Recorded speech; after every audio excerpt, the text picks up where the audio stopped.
This episode from the life of Sherlock Holmes will be transmitted to our men and women overseas by shortwave and through the worldwide facilities of the Armed Forces Radio Service. Petri Wine brings you Basil Rathbone and Nigel Bruce in the new adventures of Sherlock Holmes.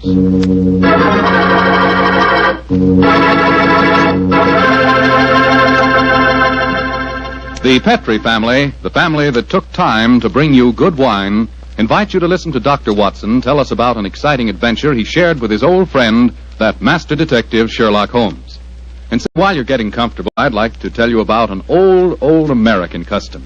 The custom of serving a glass of sherry wine before dinner. Petri California Sherry. You know, Petri Sherry is to a good meal what the overture is to a good musical comedy or an opera. Before you sit down at the dinner table, just pour yourself a little glass of Petri Sherry and sip it slowly. Look at that beautiful amber color. Smell the fragrance of those sun-ripened grapes. And taste that fine sherry flavor.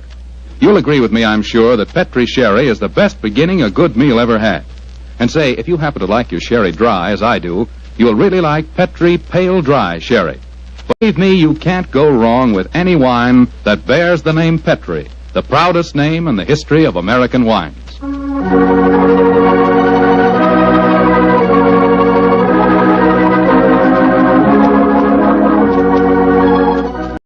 And now let's drop in on the good Dr. Watson, who's waiting for us in his California ranch house. Good evening, Doctor. Good evening, Mr. Foreman. Come in and make yourself at home. Thank you, Doctor. Sitting here with the lights off, I see.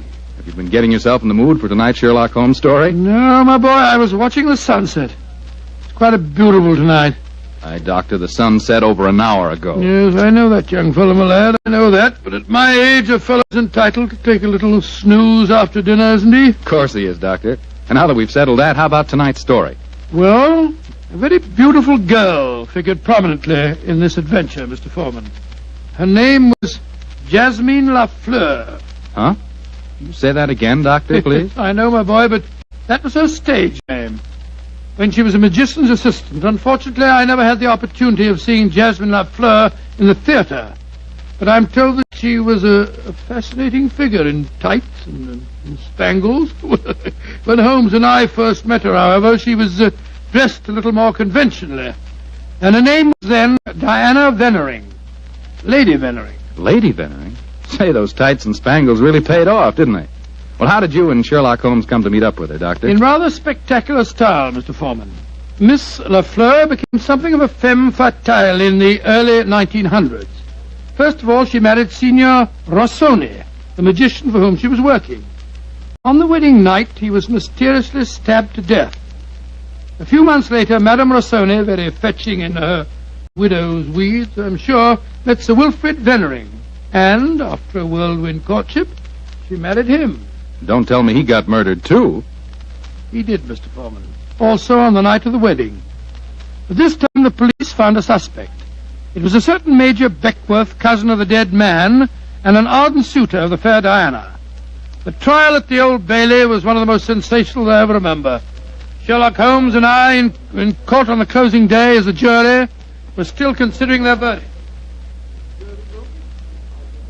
Holmes, the jury's been out over 8 hours. I bet you they can't agree on a verdict and there'll be a new trial. I think not, old chap. Look, here they come now. You know, there's a strong moral probability of guilt, but I'm sure they'll agree that there's insufficient evidence to convict. Oh, perhaps you're right. Just look at Lady Vennering down there ahead of us. What a stunning woman. Yes, and a woman of great poise and courage. Here it comes. Gentlemen of the jury, have you arrived at a verdict? We have, my lord. How say you? Do you find the defendant guilty or not guilty? Not guilty. Exactly. Come on, Watson. Let's get a breath of fresh air. Well, I was wondering perhaps if we shouldn't go over and congratulate Lady Vennering. On what? The fact that our husband's murderer has not been found? Oh, I suppose you're right. You ever read the Book of Tobit, Watson? Tobit? I don't think so. When was it published? Oh, a little before our time, old chap. It's an Old Testament story. Whatever made you think of it at this moment? Well, it's so remarkably apposite with the case of Lady Vennering. It deals with a highly peculiar series of murders, 7 of them, if I remember correctly. Who was the murderer? A jealous demon by the name of Asmodeus, who strangled husbands on their wedding nights. Well, judging by the verdict just now, Major Beckworth isn't the Asmodeus, or whatever you call him in this case. Here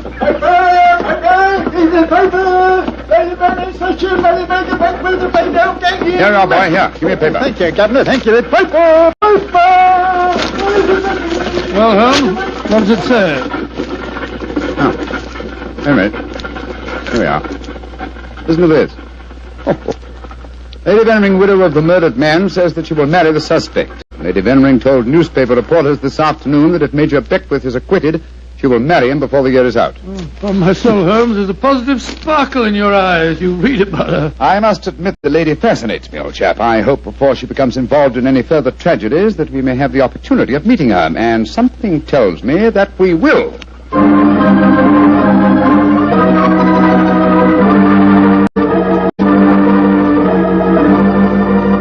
The Sunday papers are certainly having a field day over the Veneering case, Holmes. Did you read them? No, I didn't, Watson. There's a complete life history of Lady Veneering in one of them with photographs. It's rather interesting. Really? What are you doing over there, Holmes? Looking out of the window. Ah, yes. You expecting anybody home? No, come over here, old fellow. Oh, it's a clergyman. Yes, a very agitated one.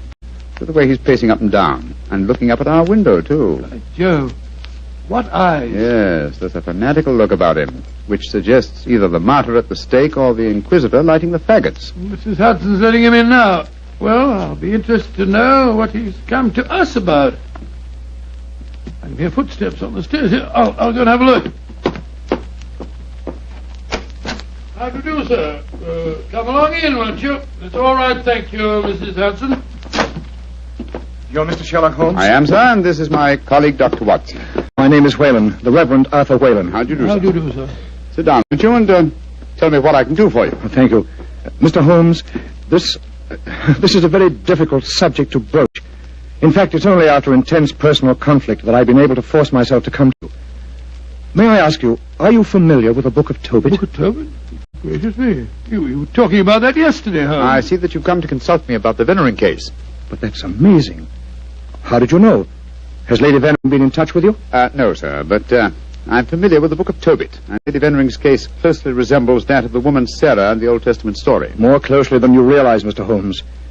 Did you know that before each one of Lady Venering's husbands was killed, they received a threatening note? Yes, I recall that from the trial. Signed in some sort of gibberish, weren't there? No, Doctor. Yesterday I was permitted for the first time to examine one of these notes. The apparent gibberish was in reality ancient Hebrew writing. Indeed. Were you able to translate it? Yes, Mr. Holmes. In effect, it said, if you go through with this marriage, your hours are numbered. And it was signed Asmodeus. Oh. The name of the jealous demon who strangled husbands in the Book of Tobit. Exactly. Just why have you come to me, sir? I want you to talk to Diana, to Lady Veneering, to tell her she must not go through with this new marriage. Murder is stalking her, Mr. Holmes. I have argued with her, prayed with her, implored her to realize her danger. But she is adamant. I'm afraid I should feel extremely presumptuous in giving her my advice. No, Mr. Holmes. I have prepared the way for you. You could, I'm sure, make her realize her danger. And she's willing to see me, you say? Willing and anxious. Oh, very well. But I'd like to ask you a few questions first. Anything, Mr. Holmes. What is your interest in her? She's a member of my flock. She needs my guidance. Nothing further? No, Mr. Holmes. Well, I believe that you performed the marriage ceremony at both of her previous weddings. Yes? Are you proposing to officiate the ceremony if she marries Major Beckworth? Well, I don't know. I'm hoping that marriage will never take place. And so I want you to help me, Mr. Holmes. Where does the lady live? 47, Berkeley Square. Very well. Dr. Watson and I will call on her this afternoon. Delighted to, delighted. I doubt if I can be there myself. In fact, Diana might speak more freely if I'm not. But here's my card. Oh, thank you. You'll know where to get in touch with me if you want to. Very well, sir. Good day to you, gentlemen. And I'm greatly in your debt. Well, good day, sir, good day. Strange business, Holmes. I can't believe that Mr. Whalen's motives are entirely impersonal. Nor can I, old chap. What are you laughing about? I was thinking of the Book of Tobit, Watson. In that, the role of protector, the role I have just been asked to take, was played by the Archangel Raphael. I can't help feeling, Watson, that I'm making distinct strides in my profession.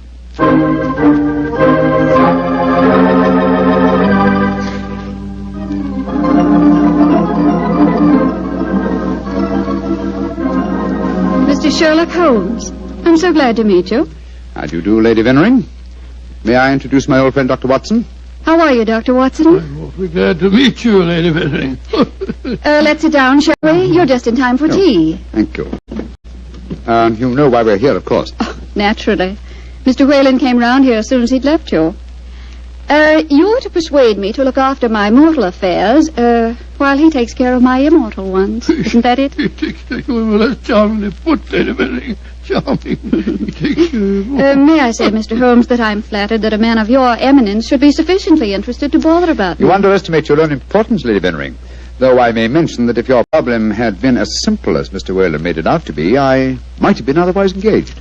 You're being very frank and a little mysterious. Are you suggesting that Mr. Whalen didn't tell you everything? I am. And I hope you will be more candid with me.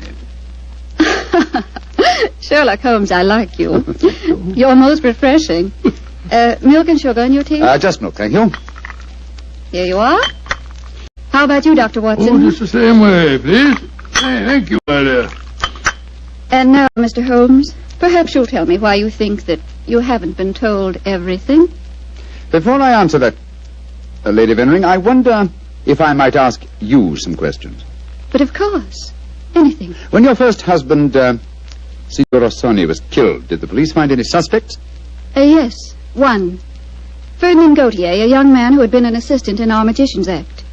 A stupid, good-looking boy who thought he was in love with me. But of course Inspector Lestrade had to release him. There was no evidence. Inspector Lestrade, well, you can bet that if he arrested him, the boy was innocent. A warning note was found among your husband's effects, wasn't it? Yes, and it was signed in Hebrew with the name Asmodeus. But perhaps you're not familiar with the Book of Tobit. Oh, yes, sir, I am. I'm familiar with it, Lady Vennering. How did you know then that the Hebrew letters signified that name? Mr. Whalen translated them for me. Oh, I see. And also read me the Book of Tobit. He's always been particularly fond of that book. Perhaps because it illustrates his own ideas on the dangers of marriage. But Holmes told us that he hadn't seen one of the warning notes until yesterday. Precisely. Lady Vennering, I read in the papers that you intend to marry Major Beckwith, the man who has just been tried for your late husband's murder. Yes, Mr. Holmes. When are you going to marry him, may I ask? When it pleases me. Doesn't it occur to you that a great deal of comment will be caused? Also that Major Beckwith's life is in obvious danger? Of course it occurs to me, my dear man. But because of two tragic marriages, am I to spend the rest of my life alone? As Mr. Whalen would have me do? I'm young, alive. Peter, what are you doing here? I just arrived back in England today, Diana. What's this I read about you marrying Beckwith? Peter, I have guests. Mr. Sherlock Holmes and Dr. Watson. This is Peter McComas, one of our most promising young painters. Diana, tell me it isn't true. When I left England, you loved me, and I you. I come back, and what do I find? You're planning to marry Beckwith. Well, I won't stand for it. If you think you can throw me over like some silly boy, you're very much mistaken. I can tell things, you know. I can tell lots of things. Get out of here, Peter. Get out. Diana. And don't come back until you've learned manners and discretion. But Diana. Get out.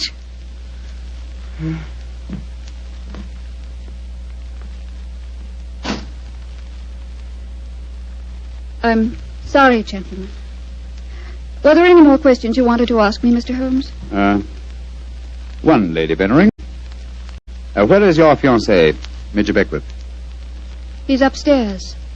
I'm letting him stay here until the scandal of the trial has died down. I must see him at once. At once? Why, Holmes? He's in no danger until the marriage takes place? The marriage has taken place, Watson, unless I'm very much mistaken. What makes you think so, Mr. Holmes? You're much too discreet and intelligent, Lady Vennering, to let him stay here in your house unless you were already married. We were married this morning. But we planned to keep the fact a secret for a few months until the scandal had died down. May I talk to him, please? Of course. I'll ring for the butler and ask him to come down. May I ask, madam, who married you?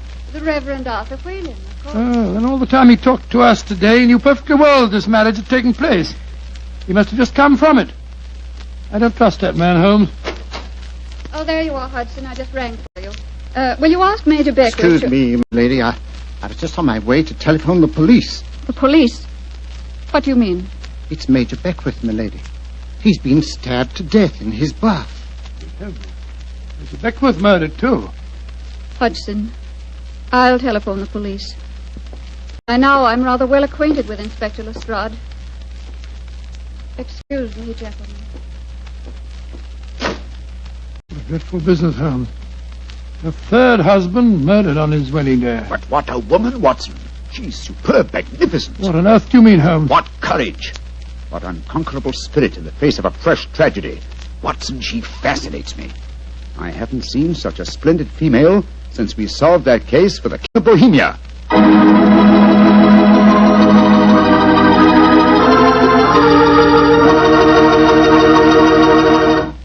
Dr. Watson's story will continue in just a few seconds. Time enough to remind you that the easiest way to make good food taste better is to serve that good food with a swell Petri wine.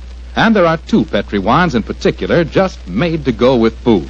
Petri California Sauterne, a delicate white wine with a subtle flavor that's perfect with chicken and fish. And Petri California Burgundy, a hearty, rich red wine that's out of this world with any meat or meat dish.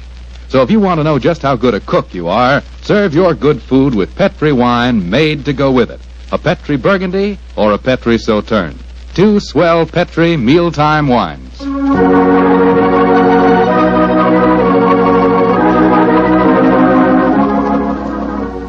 And now back to tonight's new Sherlock Holmes adventure. The famous detective and his old friend Dr. Watson have become involved in the affairs of thrice-married Diana, one-time magician's assistant. Each of her husbands has been mysteriously murdered on his wedding day, the latest murder occurring on the same day that Sherlock Holmes and Dr. Watson are brought into the case. As we rejoin our story, it's a month later, and for some obscure reason, Sherlock Holmes seems to have lost interest in the case, though not in the beautiful Diana. Mr. Holmes, Yes, Lestrade? it's over a month now since Major Beckwith was murdered, and we haven't found a single clue to it. Do you expect me to supply the deficiencies of Scotland Yard? Well, it's unlike you not to help us, Mr. Holmes. And after all, you and Dr. Watson were in the house when it happened. If you ask me, the murderer's either McComas, that Irish painter, or the clergyman Whalen.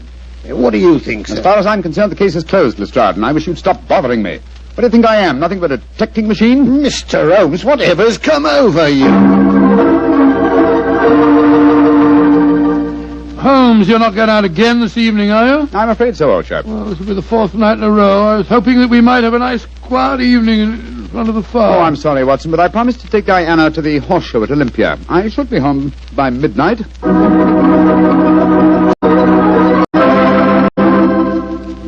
Mr. Holmes. Yes, Mr. Whalen? You're seeing altogether too much of Diana.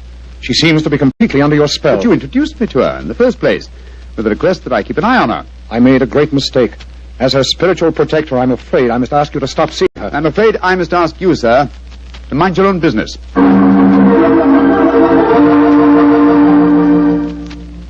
I say, Holmes, have you seen in the paper that violinist, Ziwi, is playing at the Albert Hall tonight? No, I haven't looked at the paper today. Oh, I thought perhaps that we might go along and see I'm him afraid together. I can't, old chap. No, I'm taking Diana to the French Maid at Delius Theatre. I hear it's a charming musical comedy.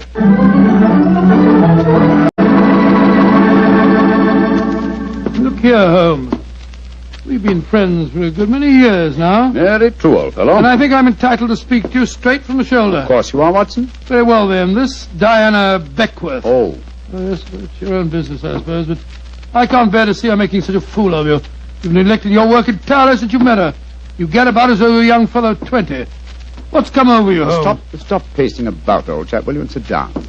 In fact, it might be a good idea if you fortified yourself with a nip of brandy from the Tantalus there. What I'm about to tell you may be something of a shock. Watson, Diana and I are getting married tomorrow. What did you say, Holmes? I'm getting married tomorrow. But, you're insane. Oh, that's not very flattering, Watson. Anyway, I don't see why you should be so surprised. You yourself married and left Baker Street once, didn't you? For you, Holmes, a confirmed woman hater. Oh, no, my dear Watson. No, indeed, no. You will remember in our adventure that you titled A Scandal in Bohemia, I met a lady that I have often referred to as a the woman. You mean Irene Adler, but she was a criminal. Exactly, and yet Diana has the same magnificent characteristics. Keen intelligence, courage, and unconquerable spirit. But Holmes, 3 of her husbands murdered on their wedding nights. You're proposing to be the 4th. Oh, rubbish, my dear fellow, because tragedy has attended her previous marriages. Is she to go through life alone? Holmes, you really mean it, don't you? Of course I do. I think I will have a nip of brandy. Oh, don't take it so badly, old fellow. We'll continue to see a lot of each other. Diana's very fond of you, you know. Oh, well, I'm glad. Who's going to perform the ceremony? Not the Reverend Mr. Whalen? Oh, no. We decided, in view of Diana's previous marriages, that he might prove to be a trifle, unlucky. A clergyman named Vernet will officiate. Whalen, of course, insists on being present just the same. What time is the wedding tomorrow? 2 o'clock, old fellow. Oh, I should have mentioned this before. I hope your cutaway coat and top hat are in a good state of preservation. You'll be a pretty prominent figure at the ceremony, you know. You mean that... Well, I mean that if Sherlock Holmes gets married, who else could be his best man but his old friend, Dr. Watson? It's elementary, my dear fellow, elementary.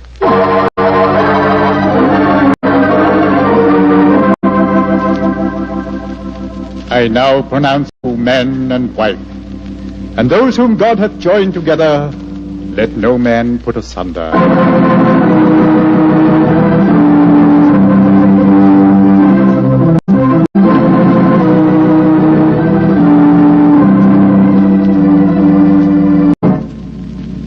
Diana, I'm going to claim the privilege of the best man and give you a kiss. Of course you shall, Doctor.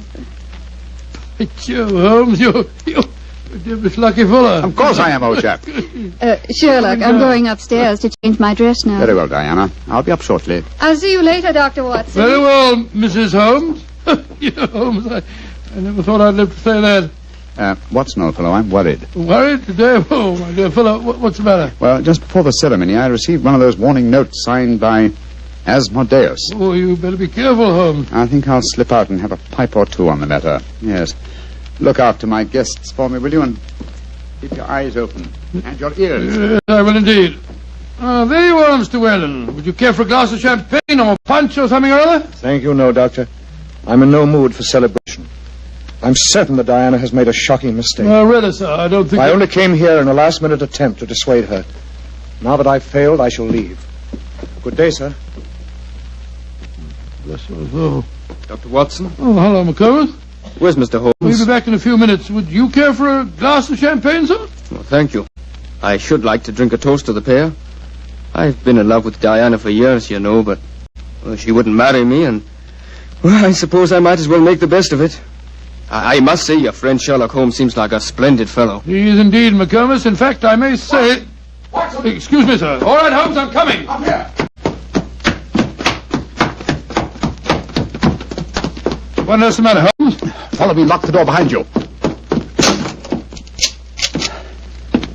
Allow me to introduce you to the demon Asmodeus, Watson. Unfortunately, at the moment, she's in a faint. Good Lord. It's Diana. Exactly. Always an impetuous woman, she made the mistake of trying to stab me with that knife.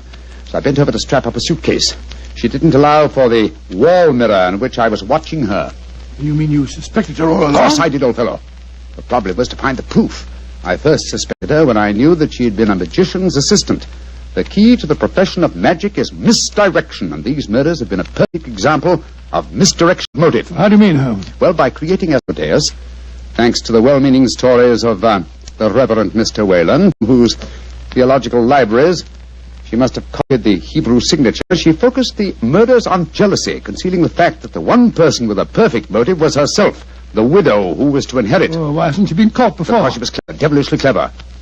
She left no clues except an indirect one that I had once spotted, that the likeliest person to be able to approach a bridegroom unsuspected and stab him is his bride. And now I wish you'd see if you can revive her, old fellow. When the police get here, I should like Mrs. Holmes to be in full possession of all her faculties.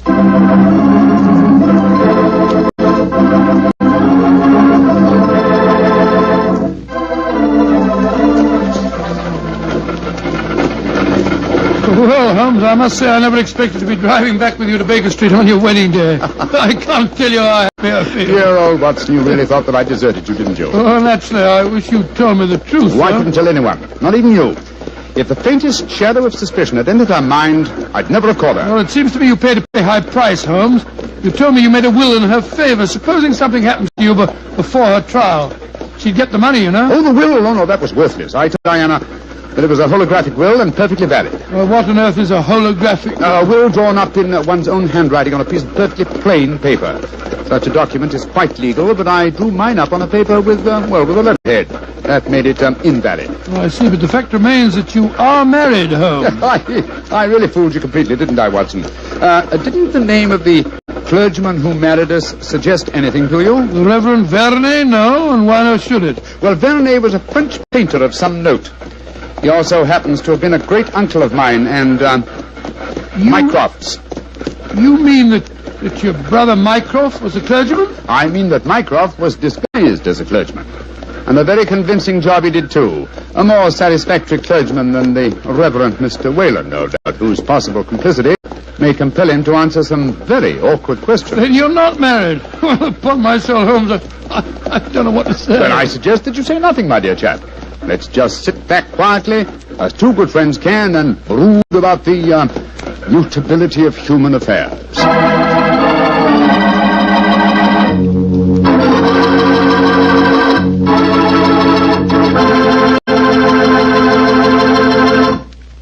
Well, Doctor, tonight's adventure was really a little extraordinary, to say the least. Holmes sure had a narrow escape. Doubly narrow, Mr. Foreman, doubly narrow. He not only escaped the jaws of death, but he also escaped the clutches of matrimony. Actually, the story had a happy ending for everybody but Lady Vennering, Jasmine Lafleur. What about that artist fellow, McComas? How did he take it? Oh, very well indeed. In fact, in gratitude, he even painted Holmes's portrait. Not exactly a good likeness, though. One of those modern artists who paints his impressions of a person rather than a portrait. What do you mean? Well, now, let me see. If he were to paint his impression of you, you'd probably end up by looking like a bottle of Petri wine in a sports jacket. Go ahead, Doctor. You can tease me all you want to, but I'll still rave about Petri wine. And why not? The facts bear me out that Petri wine most certainly is good wine. After all, the Petri family knows all there is to know about the art of turning plump, sun-ripened grapes into fragrant, delicious wine. That's because they've been making wine for generations, ever since they started the Petri business way back in the 1800s. And because the making of Petri wine is a family affair, the family has been able to hand down from father to son, all their skill and knowledge and experience. And believe me, that adds up to plenty. So no matter what type of wine you prefer, one to serve with meals or a wine for any special occasion, choose one of the fine Petri wines. You can't miss, because Petri took time to bring you good wine. And now, Dr. Watson, what story do you have lined up for us next week? Well, now, let me see, Mr. Foreman. I'm going to tell you about a strange adventure that began by my taking a wild cab ride through the moonlit streets of London, and ended with Holmes and me being trapped in a luxuriously furnished cellar below a furniture warehouse down by the waterfront.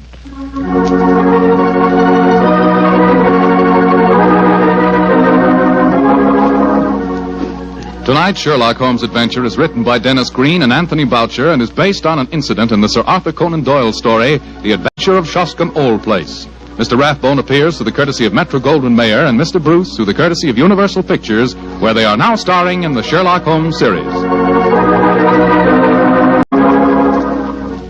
The Petri Wine Company of San Francisco, California, invites you to tune in again next week, same time, same station. Oh, the Petri family took the time to bring you such good wine. So when you eat and when you cook, remember Petri wine. To make good food taste better, remember... Petri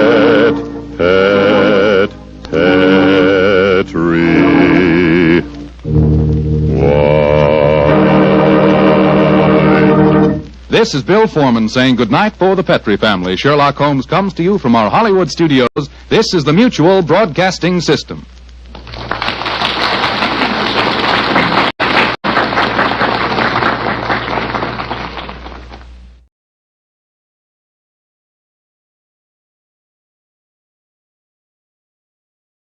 This episode from the life of Sherlock Holmes will be transmitted to our men and women overseas by shortwave and through the worldwide facilities of the Armed Forces Radio Service. Petri Wine brings you Basil Rathbone and Nigel Bruce in the new adventures of Sherlock Holmes.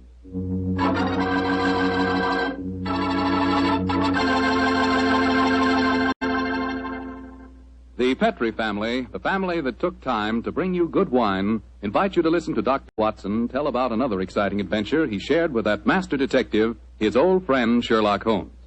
And say, I want to tell you about a little present I've got for you.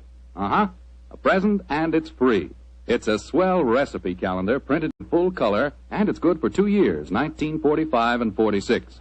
But best of all, this calendar not only gives you the dates, it gives you loads of swell recipes and ideas for cooking with Petri wine. Want to know how to make spare ribs that are out of this world? You want to learn a new way to fix liver and onions? A swell way to make soup more delicious than ever? It's a cinch with this calendar handy in your kitchen to tell you how. In fact, this calendar tells you all you ought to know about wine. And remember, it's free. Just write to Petri Wine, P-E-T-R-I, Petri Wine, San Francisco 26, California. Petri Wine, San Francisco 26, California. We'll send you your swell recipe calendar immediately.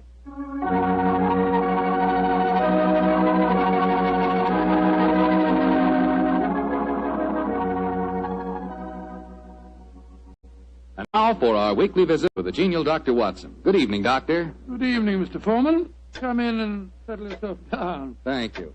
You're looking particularly comfortable tonight, Doctor. Feet up on the sofa and the puppies asleep on your lap. Yes, my boy. The three of us went for a long walk on the beach this afternoon. Monty and Winnie had a running battle with the seagulls. In consequence, they've been fast asleep ever since we got home. Oh, I hope you're not too tired, Doctor. I'm counting on a new Sherlock Holmes story, you know. No. I'm all ready for you, Mr. Foreman. In fact, I was going through my notes on the case just before you arrived. Well, last week you told us it concerned a strange society who held their meetings in an underground vault of a furniture warehouse. Yeah, that's right, my boy. Now, down, Winnie. Get down, Monty. No. The story really began one stormy November night in 1887. I was married at the time and living away from Baker Street. On this night in question, my wife had already gone to bed, and I was nodding in front of the fire over one of Clark Russell's fine sea stories. I'd had a very tiring day, I remember. It was about the hour that a man gives his first yawn and glances at the clock, when suddenly my front doorbell jangled discordantly. Our servant Edna had gone up to bed, so I crossed to the window and opened it. It was very dark, but I could just see the outline of a figure standing on my doorstep. It looked like a woman. Suddenly, a cultivated voice called up to me. Is the doctor in? Yes, madam. I'm the doctor. Then please come at once. It's a matter of life and death. I have a carriage waiting. Gracious me. All right. I'll be down immediately. I closed the window, scribbled a note to my wife, grabbed my coat and hat and my bag, and a few minutes later I stepped out of the front door and closed it behind me. The carriage was standing at the curb, but I couldn't see any trace of the lady who'd called me. The only person in sight was an old and repulsive-looking beggar woman, dressed in rags and tatters. After a moment of bewilderment, I spoke. My good woman, did you see a lady leave here a moment ago? No, doctor, she didn't leave. She's still waiting for you. Forgive me, madam, but clothes of yours, I thought you were a beggar woman. There isn't any time to discuss that now. Please get in this carriage. But where's the driver? I'm going to drive. Please get in. Very well. It's only business. Are you sure that you can handle those horses, madam? Of course I can. You should tell me the way you're driving, ma'am. Please don't ask me any more questions, doctor. You'll find out soon enough.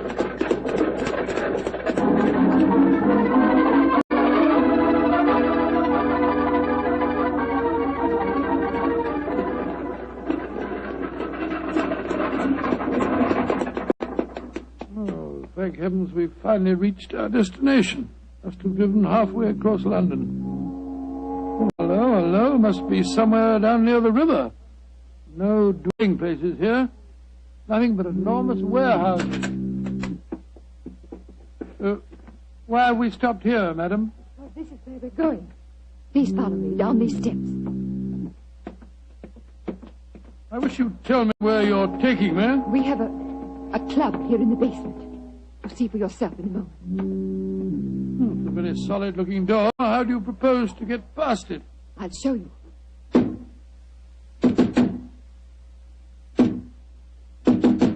Good Lord, it must be a very secret club of yours, madam. It is, Doctor.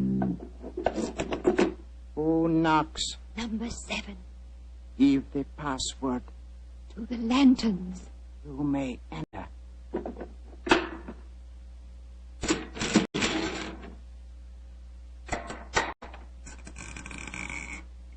Follow me, Doctor.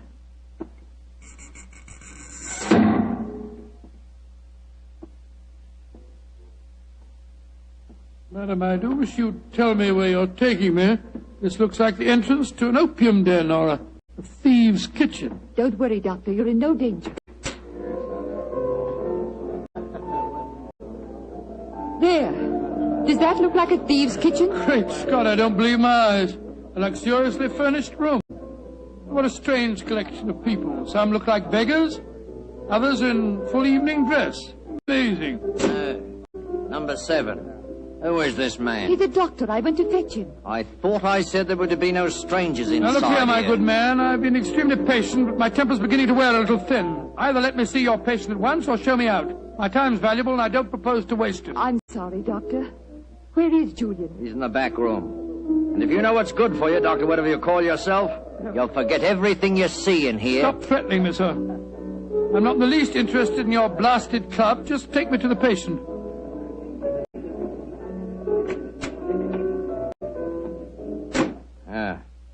This is the man we want you to examine, Doctor. Huh? What happened? He fell down the stairs leading into the club room. Well, why'd you move him? We wanted him to be comfortable. That's the worst thing in the world you could have done. Never move a person with an injured skull. Is he going to be all right, Doctor? No, madam, I'm afraid he isn't. His neck's broken. He's dead. Huh? Julian, dead. You sure of that, Doctor? Of course I'm sure of it, my good man. I'm afraid you need an undertaker, not a doctor. We must tell the others. All right, quiet, everybody. Quiet. Quiet. Julian is dead. Julian dead?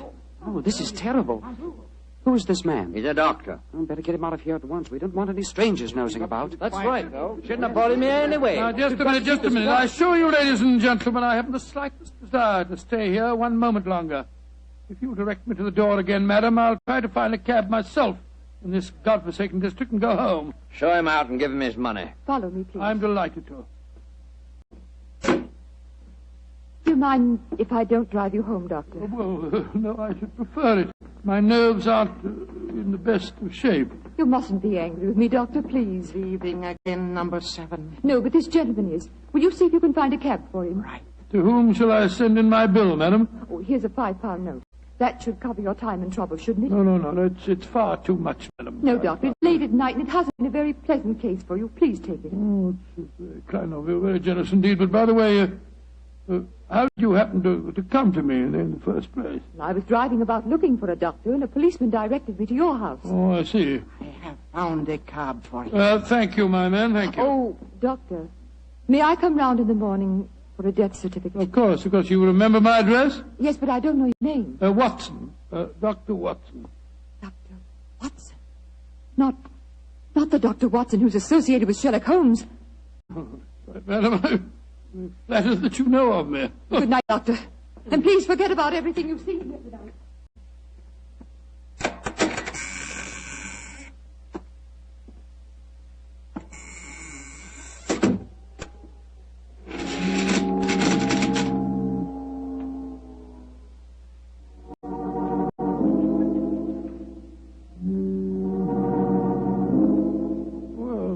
My soul, what an amazing business. Holmes will be interested to hear about this.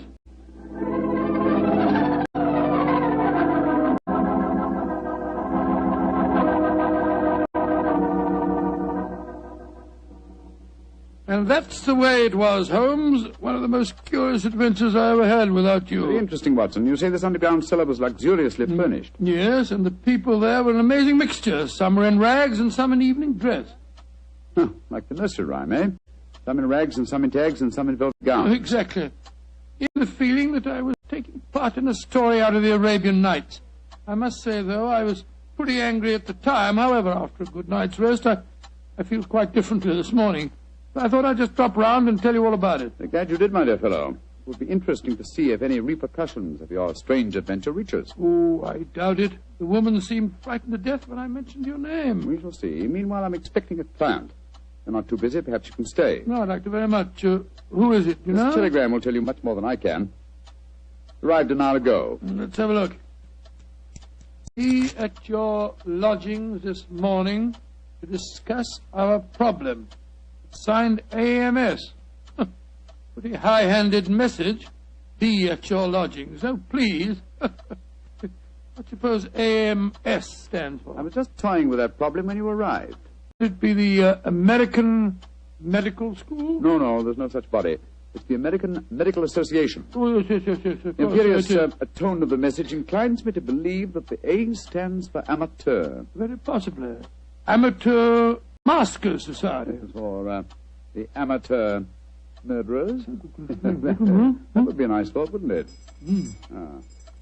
As their representative now, no doubt, to save us further guesswork. Holmes, it looks like the same carriage that I drove in last night. The girl standing on your doorstep dressed in the height of fashion. Mrs. Hudson's letting her in. Splendid. It seems that we have not heard the end of your adventure. Go and meet the lady at the top of the stairs, will you, old chap, and save Mrs. Hudson's legs. Right, you are, Holmes. Thank you, Mrs. Hudson, thank you. All right, come in, madam. Want to come in? Thank you, Dr. Watson. Mr. Sherlock Holmes. At your service, madam. Won't you sit down? I'm Lady Dorothy Brownlee. It's your voice. You're the lady who fetched me last night, dressed up as a beggar woman. Yes, I am, Dr. Watson. Forgive me for being so mysterious at the time. Doubtless you have come to consult me regarding last night's unfortunate accident at the Amateur Mendicant Society. How did you know what the initials stood for, Mr. Holmes? Well, after hearing Dr. Watson's story of last night's happenings, the connotation seemed obvious. Am I right? Perfectly. Last night when Dr. Watson told us Julian was dead, we thought it was an accident. And now you think it is murder, eh? Lady Brownlee, if you expect my help, there must be no more mystery. Just what is this Amateur Mendicant Society? I'm afraid it'll be a little hard for you to understand our motives. We're a group of people, rather wealthy people, I suppose, who find pleasure in deliberately leading a seamy life disguised as beggars. We use the basement that you were in last night, Doctor, as our headquarters. We keep our beggars there and change out of them before we go home. Oh, what a fantastic idea. What a futile, worthless way of spending your leisure time, Lady Brownlee. I suppose it must seem so, Mr. Holmes. But we're curious to learn how the other half lives. And of course, there's a certain thrill in rubbing shoulders with the police. At least we do some good. Indeed. I should be interested to learn how. All the money we make as beggars we give to charity. Oh, do you really? And you feel that this gesture on your part absolves you from any responsibility to the real beggars whose livelihood you're impairing? I hadn't thought of it just like that. No. Then I suppose you won't want to help us. Oh, that's quite another matter, madam. As a professional detective, I cannot afford to be a moralist. Yes, I will investigate this case for you, though I warn you my fee will be an extremely high one. Money isn't important, Mr. Holmes, as long as we can solve Julian's death without bringing the police into the case. Lady Brownlee, who is the dead man? The man you refer to as Julian? Julian Trevor, the poet. Oh, he was yes. the one who started our society. Yes, I think I've read some of his work. Decadent. Distinctly decadent. Well, what makes you think that he was murdered, Lady Brownlee? Well, after you left last night, Dr. Watson, there was a terrible scene. You remember Sidney Holt? Oh, was he the big fellow who was so unpleasant to him? Yes, that's the one. Oh, do I remember him? He said that he saw Lord Cecil deliberately trip Julian as he came to the head of the staircase. Oh, Lord Cecil being, Lord Cecil Dyrenforth, son of the Earl of Mersham. Oh, yes. There was a bitter argument. Cecil accused Sidney of doing the same thing. Then they had a dreadful fight. It ended up with Cecil threatening to go to the police. But that's when we decided to send a telegram to you, Mr. Holmes. Oh, yes, I see. So the proof of murder depends on such flimsy evidence as to whether the dead man fell or, well, should we say, was pushed? what it seems like. Mr. Holmes, even though you don't approve, please help us, won't you? Yes, Lady Brownlee, I will. Will you come back with me now to our headquarters? I shall join you within the hour. In the meantime, my old friend Dr. Watson can go with you. But Holmes, what can I do without you? You know my methods, old chap. Act accordingly. Oh, very well, Mr. Holmes. But you promise you'll be there. I promise you that I will be there, madam. Thank you so much, Mr. Holmes. We'll be expecting you. Come on, Doctor. Well, I'll just get my hat and coat. Holmes, what are you up to? Go with her and ask no more questions. I shall join you within the hour. Holmes, there's a glint in your eye. I don't think you believe the story. Of course I don't, Watson. Well, then what? Then go with her, old fellow, and keep your wits about you. The game's afoot.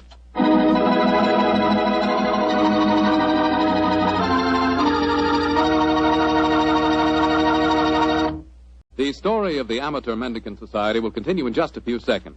Time I'd like to use to remind you that you're really missing something until you try having wine with your dinner. And I mean a Petri wine. Let's say a Petri California Burgundy or a Petri California Sauterne. Both wines are just made to make good food taste better. If you like a red wine, try Petri Burgundy. Try it with hamburger, with stew, with any meat or meat dish. And if you like a delicious white wine, a wine that'll make chicken taste better than ever, try a well-chilled Petri Sauterne. With food, nothing can take the place of a good Petri wine.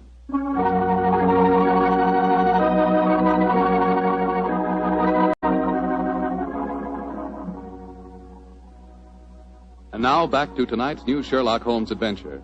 The Amateur Mendicant Society, a group of wealthy eccentrics who pose as beggars, have come to Sherlock Holmes and Dr. Watson with a problem. One of their members has apparently been murdered, and the famous pair have been asked to investigate the killing. As we rejoin our story, Dr. Watson, still awaiting the arrival of the great detective, is cross-questioning three of the members at the headquarters of this unusual society. I'm afraid that I don't find your story very convincing. Oh, don't you now? Well, then suppose you stop asking questions until Sherlock Holmes gets here. He's the man we've engaged to settle this business, not you. We're paying for his services, not those of his assistant. Mr. Holmes asked me to conduct this preliminary investigation, my good man. I'm perfectly familiar with his methods, so keep a civil tongue in your head if you want us to continue with this case. Well, I'm not answering any more questions till he gets here. Insufferable fellow. Lord Cecil, you say that you saw Holt deliberately trip the dead man as he came down the stairs last night. Yes, I did. Well, where were you standing, sir? At the head of the staircase. Holt was beside me, and as Julian came by, he deliberately... Excuse me, number 11, excuse me. What is it? There is a strange man just come in. He is dressed as you when you work, but I do not remember to have seen him here before. He speaks very rough. Did he give the correct signal? Yes, and the password. He must be a new member. I suppose we better see him. Bring him in. Oh, bad time for him to come here, confound it. This way, please. Tommy, what a nice place you got here. Yeah, what a nice place. Certainly do yourselves proud, don't you? Who are you, and how did you get in here? I'll give you a signal and the password just like Julian told me to. Are you a friend of Julian? Of course I am. You're coming to meet him here today. Who are you, really? Are we all friends here? Yes, you can talk freely. Then permit me to introduce myself. I am Don Luis Jose Fernando de las Torres at your service. Why? Why do you want to join us? When Julian tell me about it, it tickled my, my funny bone. It is so charming idea to see those of mendicancy. I suppose he's all right. Of course I'm all right. Now, where is Julian, please? He will vouch for me. He's in the other room. He had an accident. An accident? Not a bad one, I hope? A very bad one. Dr. Watson, you better take him in there and break the news to him. Very well. Follow me, sir. This is terrible.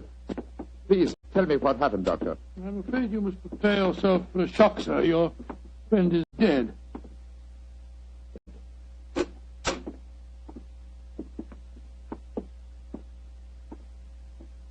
His neck was broken last night in some brawl. Yes, except that I do believe it was an accident, Watson. Holmes! Quiet, old chap, quiet. But not quietly enough, Mr. Sherlock Holmes. Come on, come back to the others and let all take a look at you. Come on, get moving, both of you. This isn't a pop gun in my hands. Sorry, Holmes, I gave the whole thing away. That's all right, old chap. Oh, Cecil, Dorothy, come here. I want you to take a look at the great Sherlock Holmes. Walked into our trap just like any stupid policeman. I know why you had to dress up to do it, though, Mr. Holmes. We were waiting for you here anyway, you know. Oh, I was well aware of that, Mr. Holt. You see, I knew I was walking into a trap. How did you know that, Mr. Holmes? Lady Brownlee, the story you brought to us today was so obviously a false one. just as there is no Amateur Mendicant Society. Who are they, Holmes? Go ahead, Mr. Holmes. Tell him. Let's see how much you really do know. Yes, go ahead. Why should I tell you what you already know? Go on, talk if you know what's good for you. Oh, you're so persuasive, aren't you, Mr. Holt? Very well. Undoubtedly, Julian Trevor's death last night was an accident. You fetched a doctor, Lady Brownlee, a very natural move, and later discovered that the doctor in question was the old friend of Sherlock Holmes. You were all afraid that I would become interested in your unusual society, and so you invented that very thin story about the accident being a murder. You wanted to lure me here so that I could be disposed of, and you could all continue your nefarious works without hindrance. Well, now aren't we clever? What is our nefarious work, may I ask? Your password gave me a clue to the lanterns. Prior to the French revolutionists. They strung the aristocrats up on the lampposts. Then again, the combination of curious costumes and a luxurious establishment in a low-class area posed another question. What political belief provides a common meeting ground for misguided aristocrats and dangerous commoners? And how did you answer that question? Oh, very simple, my dear sir. One word. Nihilism. Its doctrine of assassination and overthrow of government would find every chance of being put into practice by all of you at the forthcoming Jubilee celebrations to be held here in London. And also would account for your beggar's clothes. A beggar would have greater freedom of movement in a crowd than an ordinary person. You're a clever man, Mr. Holmes. Too bad you'll have to die. I'll get the rope. What are you going to do with him? Do? Give him a first-hand taste of nihilism, of course. They can't live. They know too much. You can't possibly do this, you know. The police will track us here. By the time the police get here, you and your friend Holmes will be blown to kingdom come. Here's the rope, Sidney. Oh, right. Hands together, Mr. Holmes. That's it. Ah! Oh, mind that bandaged wrist of mine, will you? It's confoundedly sore. Oh, isn't that a shame now? Is this any better? Ooh. Tie up the doctor, Cecil, while I bind Holmes's legs. With pleasure. I can't go through with this. You mean, Dorothy, you can't go through it. I just can't stand by and see two innocent men murdered. Don't be a fool, Dorothy. We can't let them live. They know too much. I don't care. If you go on with this, I'm going out for the police. You fool. Oh, Tie her up as well, Cecil.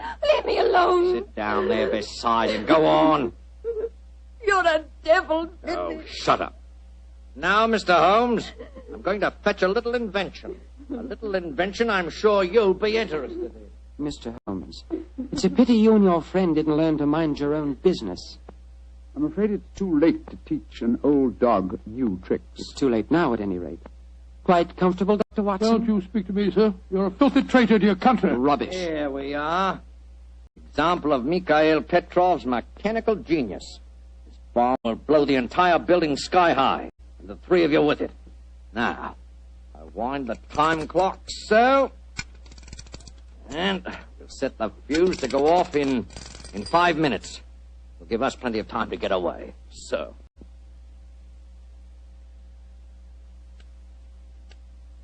Come on, Sidney, let's get out of here. Right. Charming picture. Three of you bound hand and foot sitting beside each other on the sofa. Well, ta-da, Dorothy.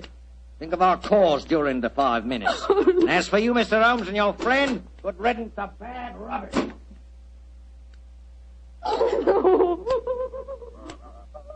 Well, Holmes, this looks like the end. Afraid so, old chap.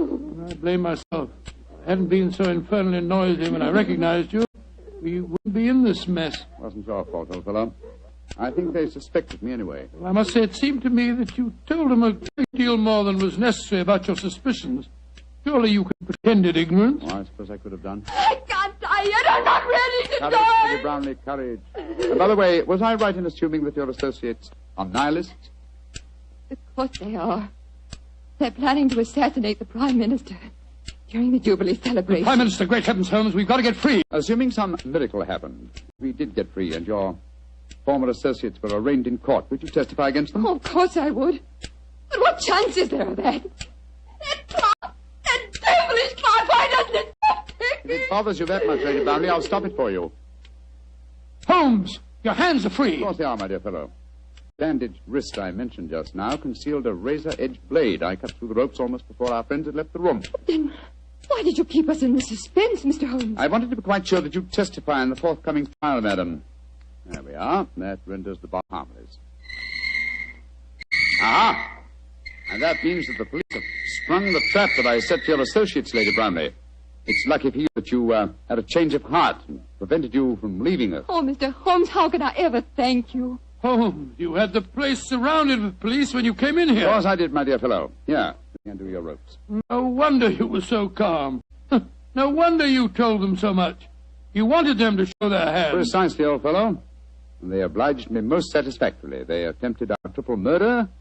They are self-confessed anarchists, and with the evidence of Lady Brownlee, I'm sure that we can put them where they all belong. Considering it barely noon, I think you'll agree, Watson, that is a very comprehensive morning's work.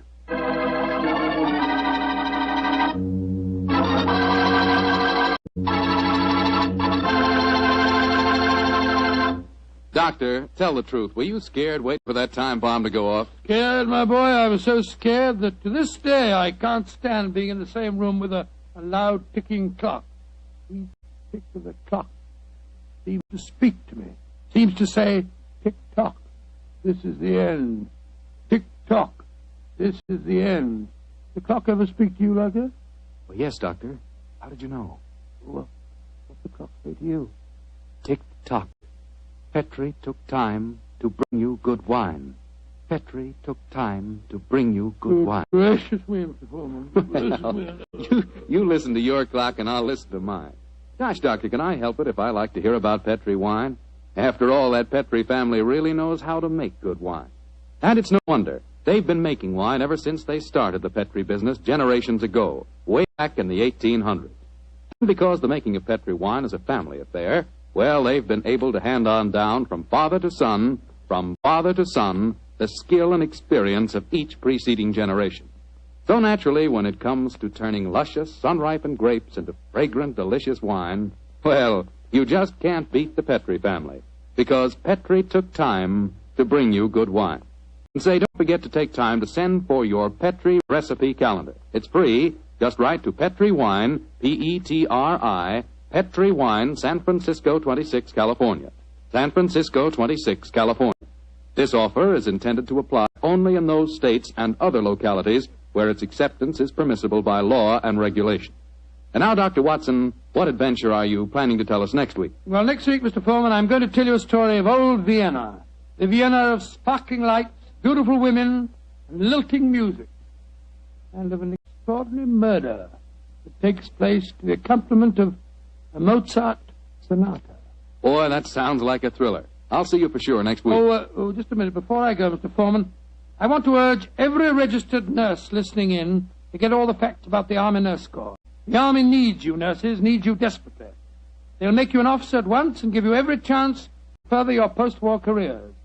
So if you're a registered nurse under 45, call at your local Red Cross chapter and get all the details. Or wire collect to the Surgeon General, U.S. Army, Washington, D.C. And if you can't qualify for the Nurses Corps, see if you can't get into essential civilian nursing so that you can release a nurse who does qualify. But do something about it first thing tomorrow, won't you?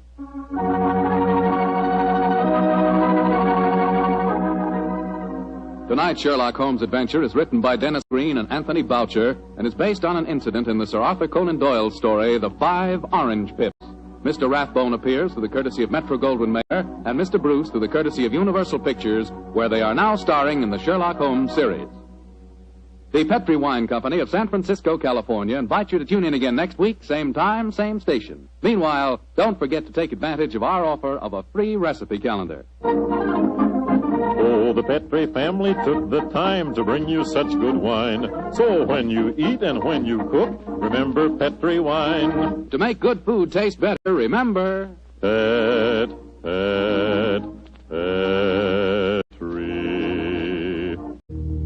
wine. This is Bill Foreman saying goodnight for the Petri family. Sherlock Holmes comes to you from our Hollywood studios. This is the Mutual Broadcasting System.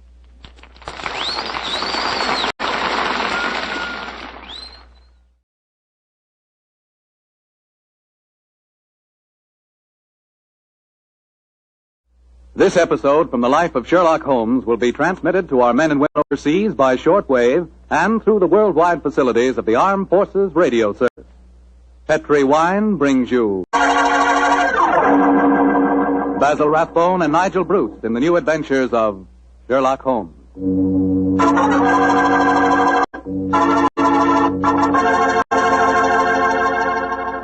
The Petrie family, the family that took time to bring you good wine, invite you to listen to Dr. Watson tell about another exciting adventure he shared with his old friend, that master detective Sherlock Holmes.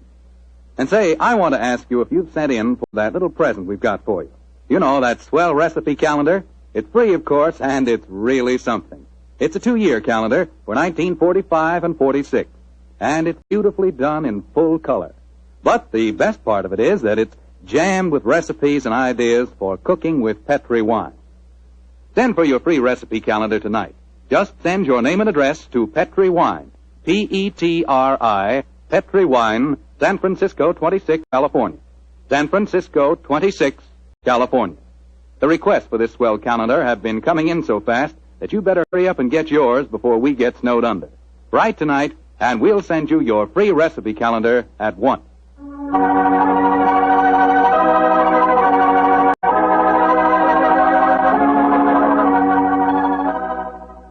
And now for our weekly visit with the good Dr. Watson. Let's see if he's waiting for us.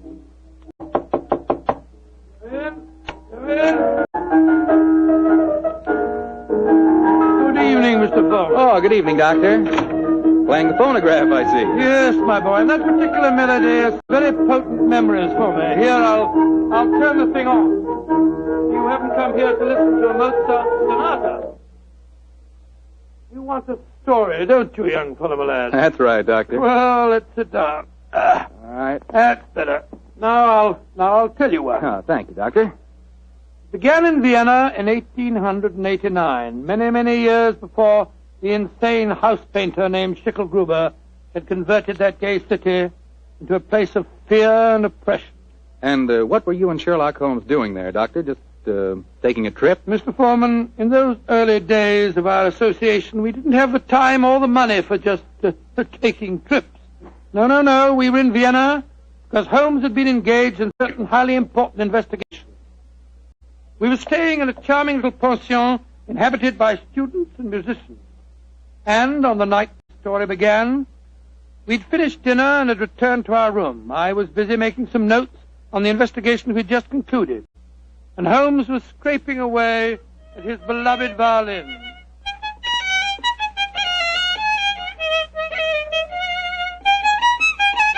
Confound it. What's wrong? Why can't I get it? Oh, it sounds very pretty to me. Pretty, really, old chap. I'm an amateur. And a heavy-fingered one at that. Listen to this. Oh, sounds like a fiddler at an Irish wake. Oh, take it easy, Holmes. Take it easy. There's no need to fling the violin down like that. What's an old chap? Why, with all your other excellent qualities, are you not a pianist? What's the piano got to do with it? In this case, everything. There's a piano in this room, and if you could play it, the Mozart sonata I'm struggling with might have some meaning. Come in. Oh, good evening, Fräulein. Wish to see me? You are Herr Sherlock Holmes. That is my name. Then, yeah, I wish to see you. I am Lea Uhlenstein. I live here in this pension. How do you do? This is my friend, Dr. Watson. How do you do, Herr Doctor? Very glad to meet you, my dear Lea. Fräulein Uhlenstein, may I pay my tribute to the brilliance of your piano playing? You have the exact precision of phrasing that Mozart demands. How do you know of me? Both Dr. Watson and I were present at the command performance you gave at the Imperial Court a fortnight ago. Hey, Julius, I knew I'd seen you somewhere before. My friend was just expressing the need of a pianist as you walked in, young lady. Perhaps I'm two sorry. of you... I do not play with amateurs. Amateurs? Well, really... I do not mean to be rude. It's just that my life is dedicated to my professional career. I quite understand, Fräulein. And now please tell me, what can I do to help you? I must presume you have come to see me in my professional capacity. Jawohl. That is correct, Herr Holmes. Though I realize to a great detective like you, my problem must seem quite trivial. I'm being blackmailed by a man in this pension. He is Sándor Arpady, a Hungarian painter who lives in the studio upstairs. Sándor Arpady. Yes, I think I've heard of him. Since 2 months now, ever since he know my secret, he's come to me for money, and today he tell me he must have 250 gulden, or he will go to the police. I have not that much money. Herr Holmes, please to tell me what I shall do. Just what hold does he have over you? My brother, Karl, he got into some trouble here, and the police were looking for him, but he ran away to München, as you say, Munich, and Sándor Arpady knew of this. He was a friend of mine, so I thought. When this trouble came on my brother, I turned to Sándor for help. smuggle car out of the country, then he turned on me for blackmail. He's a bad man. I wish he was dead. Most blackmailers are cowards at heart. I think Dr. Watson and I will call on the gentleman. By the way, does he have any written evidence of your brother's crime? Yeah, he has his address in Munich. I show Shandor a letter from him when he first go there, and he keep the letter, will not give it back to me. And if he gave the police your brother's address, they'd arrest him, eh? They would, of course. Yes, of course they would. Herr Holmes, will you please to tell me what I should do? I cannot go on this way. My music now, is Fräulein, suffering. calm yourself. I shall be most happy to help you, and if you will lead the way, we'll see how persuasive we can be with Shandor Apadi.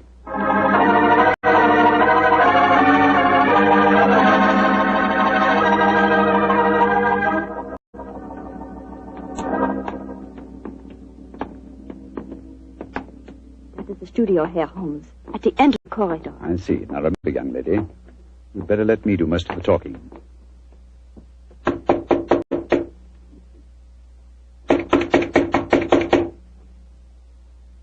He must be out.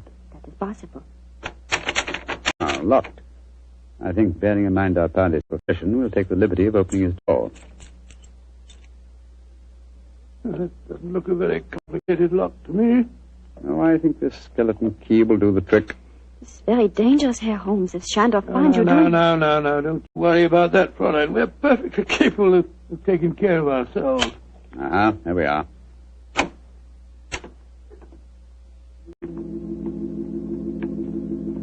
Close the door behind you, will you, Watson? Can't see a thing. I'll strike a match. Oh, Gottenhimmel! Quick, Scott, look at him. Slumped over his desk. Light the gas, will you, Watson? Right you are, Holmes. There. Judging from his appearance, Fräulein Ullenstein, I think Sandor Apadi had other enemies besides yourself. Less scrupulous enemies. He's been strangled. Look at the finger marks on his throat. Is he... Yes. His body is still warm, though. I'm afraid he's dead. I am glad. He was a bad man. Deserved to die. Watson, do you notice that the fingers of the killer have broken the skin and drawn blood? Yes, so they have. Should we not communicate with the police? Before we do that, Fräulein, we must see if we can find your brother's letter. Help me move the body, will you, Watson? Lying across an open dispatch box that might contain the document in question. Right, Joe. Come along, Buffalo. That's it. For a painter, the late Mr. Apadi was an unusually methodical man. Everything filed here in alphabetical order. Here we are. You, Fräulein Lea Ullenstein. And the letter has the Munich postmark. I think this must be the document in question. Will you examine it, please, Fräulein? Yeah, this is the letter. Herr Holmes, how can I thank you? There's very little to thank me for. If the blackmailer were still alive, I fear it wouldn't have been so simple a matter. I wonder what other treasures this box contains. Hello? What is it, Holmes? Interesting. Extremely interesting. Look at this, old fellow. Good Lord. Information on the case that we've just been working on. Exactly, and from the names attached to the document, I think we may assume that the dead man did not confine his blackmailing to struggling young pianists. He was after big game, too. Yes, we'd better be careful, Holmes. I don't think that we should go for the police just yet. No. We'll start by having a little talk with the other residents of this pension. Fräulein, who lives in the room adjoining this one? I too, Herr Holmes. And the room across the landing? Lai Tong-fo, the great Chinese actor, he's performing here in Vienna. I see. Then I think we'll start by calling on him. Return to your room, Fräulein, and we will let you know later what we've found. In the meantime, say nothing to anyone of what has happened. I will do everything you tell me, Herr Holmes, and please, once again, please let me thank you for what you have done for me. You know, Holmes, I'm not sure that girl didn't strangle Apadi herself. Pianist would have unusual strength in her fingers, and we know that she had the motive. And look how unnaturally calm she was when she realized the man was dead. I disagree with you, old fellow. Huh? I think what you refer to as unnatural calmness is really the cold detachment of the true artist. Well, I have a feeling that we should keep an eye on her, just the same. We will, Watson, we will. And now I suggest we pay a visit across the landing to the distinguished Chinese actor, Mr. Ling Tu-fo.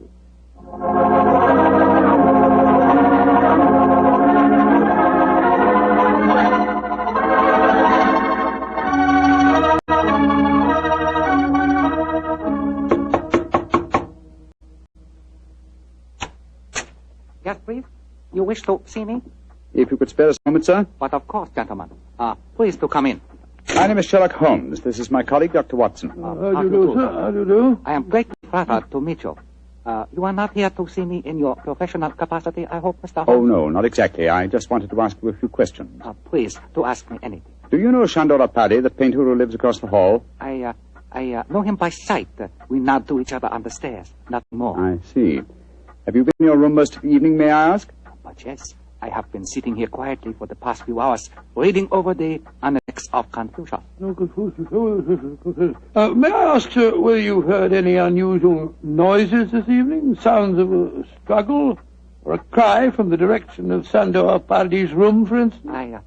I do not think so. Wait, yes. I think I did hear laced voices in there, and the sound of a cry. About how long ago was this? Oh, an hour ago, perhaps more. Is anything wrong? Has trouble come to Shandor? Sandor? I thought you said you had only a nodding acquaintance with the gentleman. He is a well-known artist. It is only natural I should call him by his first name, Mr. Holmes, even though I do not know him. Has something happened to him? I'm afraid so, but I can't tell you any more about it at the moment. Thank you for your cooperation. We shall see you again, no doubt. Good evening, sir. Good evening, gentlemen. Good evening. That fellow wasn't telling us the truth, you know, Holmes. He seemed very shifty to me. Well, where are we going now? Downstairs to the porter's desk. There's only one entrance to this house, you'll remember. The porter may be able to tell us of any unusual comings and goings in the last hour or two. Come on, old chap, don't dawdle. There's a great deal of work ahead of us.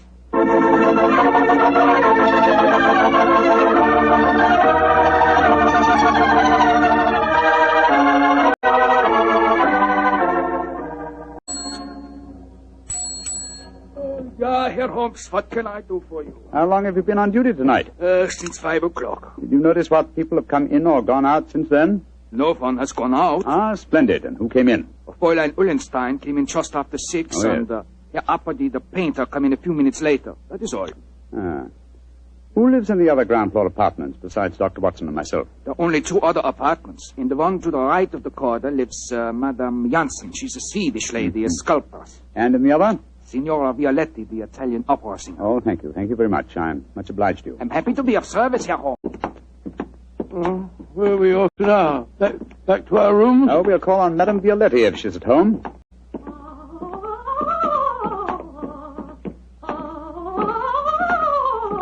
It sounds as if she's very much at home.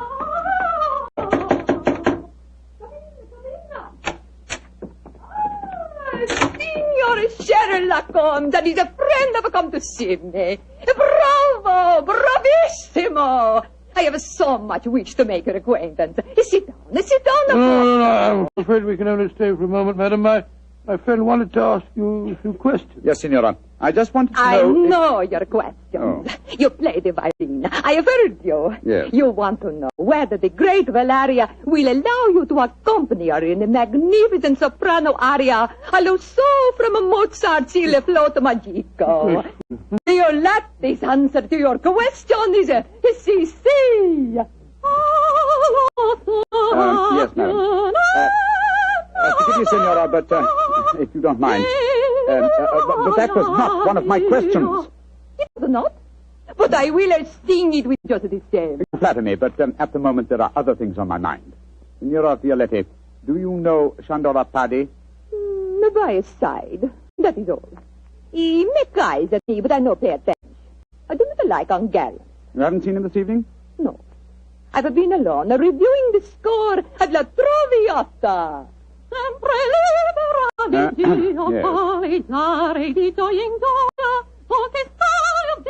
I am to sing it next week here in Vienna.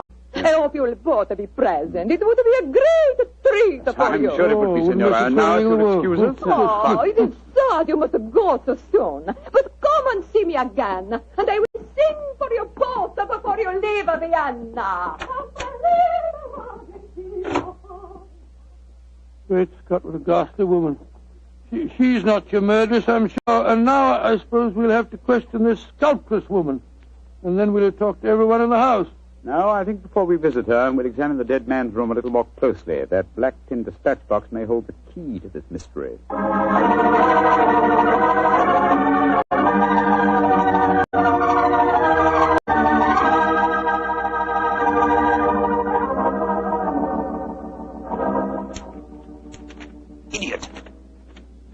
numbskull.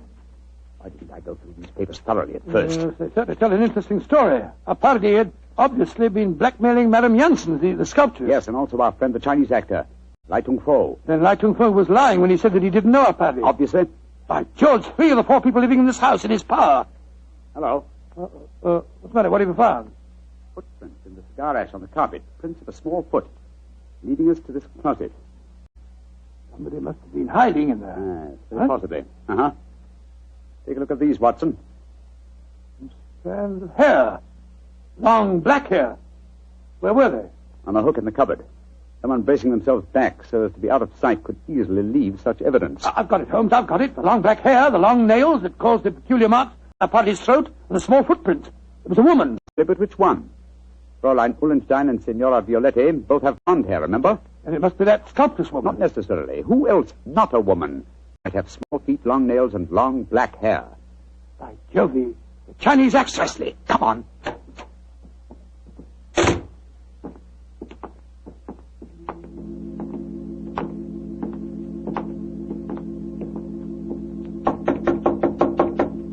I hope he's still there. Come on, sir. Come on. Let's go in. Holmes, look at him. He's praying. His head's in his hand. No, my dear fellow, I'm afraid prayers can do him no good now. He's been strangled. Strangled with his own cue.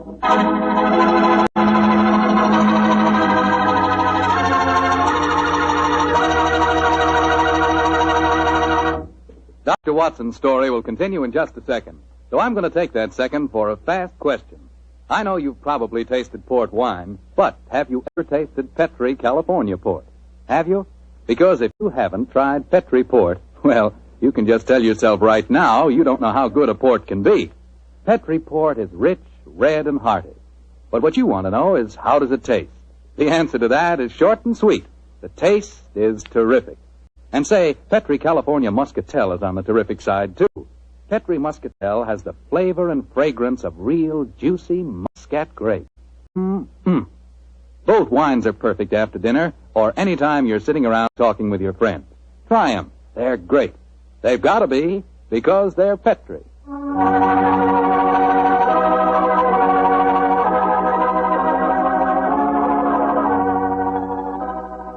And now back to tonight's new Sherlock Holmes adventure. The famous pair are staying in Vienna, where they've become involved in the mysterious strangling of a notorious blackmailer. As we rejoin our story, Sherlock Holmes and Dr. Watson are cross-questioning another of the suspects, a Swedish sculptress by the name of Madame Janssen. What do you want with me? Why have you come in here? Well, we just wanted to ask you a few questions, madam. To admire your figurines, may I ask if you always work in clay? Yeah, but what's that to you? Do you wish to buy some of my sculpture? No, but I assure you the question was pertinent. Tell me who you are and stop wasting my time. My friend is a private detective, madam. A detective? Who sent you here? No one sent me here. I'm conducting an investigation of the murder of Shandor Paddy. Shandor dead? Mm-hmm. Good. I'm glad. Yes, madam, but we happen to know that you had a motive for killing him. He'd been blackmailing you. Get out of here. What right have you to come here and question me? No. Look here, madam. If you know what's good for you, you will answer our question. And if you know what's good for you, you'll get out of here, both of you. Come along, Watson. But, Holmes, you can't possibly... Forgive me, madam, for our intrusion. We meant no rudeness. You have been rude. Intolerably rude. Go away. Whatever made you back down like that, Holmes? Obviously, she's the killer. Rubbish. But her hair was jet black. Yes, but it was short hair. And didn't you notice the size of her feet anyway? She works in clay. If it had been marble, I might have suspected her. Upon my soul, Holmes, I wish you'd tell me what you're driving at. The answer to these killings now, Watson. But I'll have to prove it. I'm afraid I must work without you, old chap. Do you mind waiting for me in our room? No. Wait a minute. That may be dangerous. Wait for me in Signora Violetti's room, if you don't mind. I'll join you there as soon as my work is done. Pretend that you have returned because you were so enchanted with her voice. Oh, great Scott, Holmes, you can't ask me to be alone with that dreadful woman. Please do as I say, Watson, and don't question me. There isn't a moment to be lost.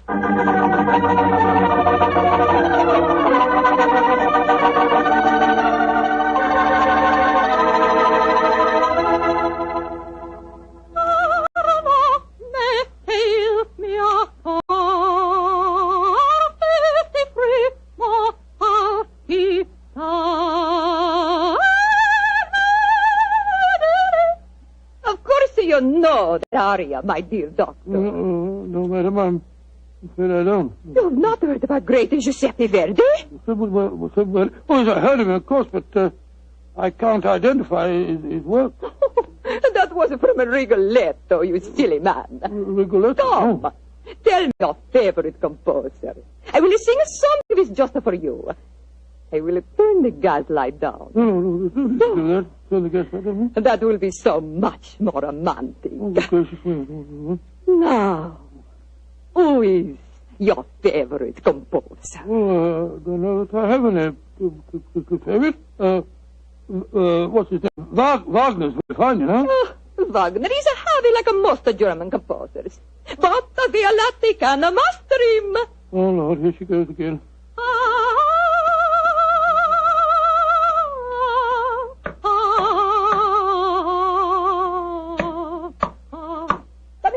Come in. I cannot see who it is. Come into the light. It is I. Great heavens, the Chinese actor. I am sorry to make commotion, but as we say in my country, those who return from grave speak with double knowledge. Oh, you devil! You devil! I kill you once! I kill you once! I kill you again! Thank you for the confession, Senora Violetti. You can testify to it, Watson. Holmes! No, you don't, Senora. Your nails are too sharp for my liking. I'll kill you two, both of you! I'll kill you! Watson, catch her. She's fainted, Holmes. Fainted, eh? What an undramatic exit for a most dramatic lady.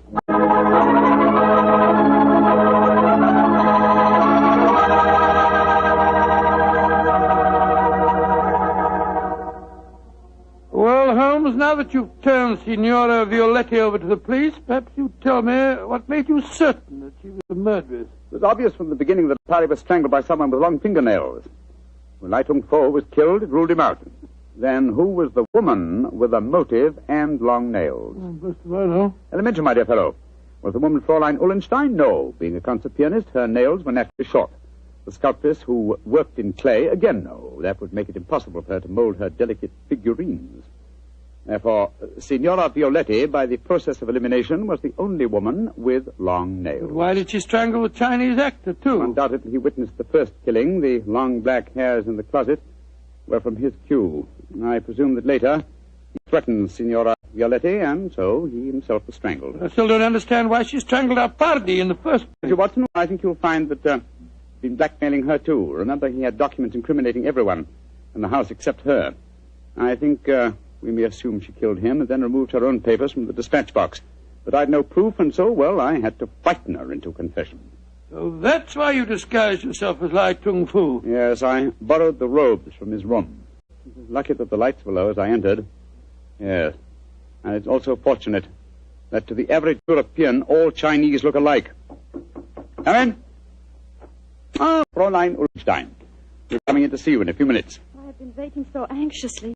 Is everything all right? Well, from your point of view, my dear young lady, yes. There's nothing more for you to worry about. Oh, I would like to repay you, Herr Holmes. I've done very little for you, but if you really feel that you owe me something... Yeah? Well, perhaps just this once you wouldn't mind accompanying an amateur? It would be a pleasure. What is it you wish me to play? A Mozart sonata. But of course. The rondo from the E-flat, I suppose. That's splendid. Please, Fräulein. You like Mozart, Herr Doctor? Oh, very much, young lady, very much. In fact, I might say he is my favorite composer.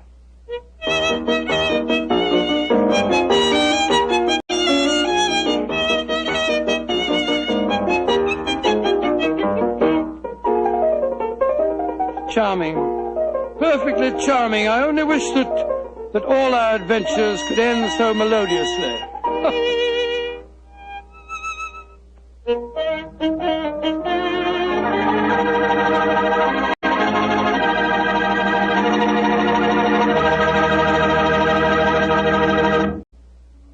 Tonight's Sherlock Holmes adventure is written by Dennis Green and Anthony Boucher and is based on an incident in the Sir Arthur Conan Doyle story, A Case of Identity.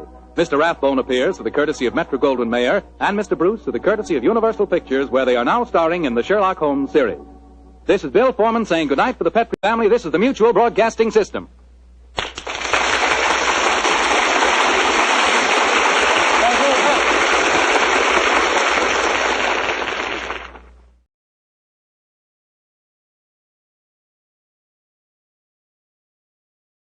This episode from the life of Sherlock Holmes will be transmitted to our men and women overseas by shortwave and through the worldwide facilities of the Armed Forces Radio Service.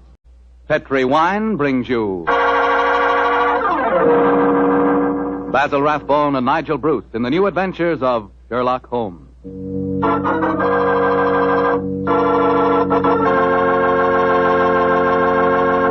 The Petri family, the family that took time to bring you good wine, invite you to listen to Dr. Watson tell us about another exciting adventure he shared with his old friend, that master detective, Sherlock Holmes.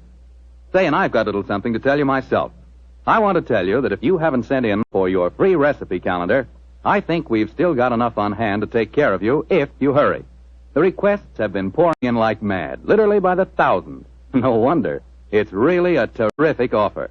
It's a calendar for 1945 and 46. It's in full color, and it tells you all you have to know about cooking with Petri wine. Write to Petri Wine, Petri, Petri Wine, San Francisco 26, California. San Francisco 26, California. But better hurry so we can get your recipe calendar to you immediately.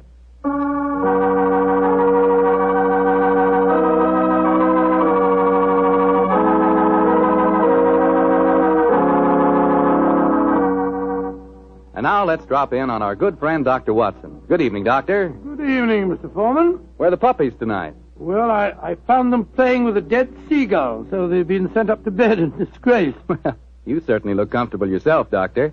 What's that small blue book you're reading, the latest bestseller? No, indeed not. This book was never a bestseller, my boy. It's entitled Practical Handbook of Bee Culture, with some observations on the segregation of the queen. Quite a catchy title. Who's the author? A fellow by the name of Sherlock Holmes. He was engaged in writing it when the adventure I'm going to tell you about took place. Well, you told us last week, Doctor, that a pair of canaries played an important part in the story. That's quite right, Mr. Foreman. It was in the summer of 1908, I remember, and I'd persuaded Holmes to leave his Sussex bee farm for a few weeks and to join me in a holiday at the little fishing village of Kingsgate in Kent. We were staying at a charming little inn called the Fisherman's Arms, and for the first few days, our holiday was a delightful one. And then, I suppose, Doctor, strange things began to happen. They did indeed, Mr. Foreman, they did indeed. Very strange things. One afternoon, we just finished a late tea, I remember, and were sitting outside on the lawn sunning ourselves and enjoying our pipes.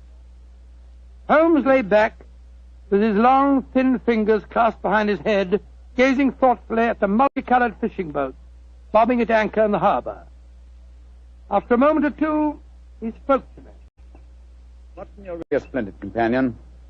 I can't think of anyone else who would let me smoke my pipe in silence for half an hour without asking me what I'm thinking about. That's not very surprising, Holmes, after all the years that we've been together. Well, nevertheless, the gift is a rare one, old chap, and I appreciate it. Oh, thank you, old fellow. By the way, since the half hour's up, what have you been thinking about?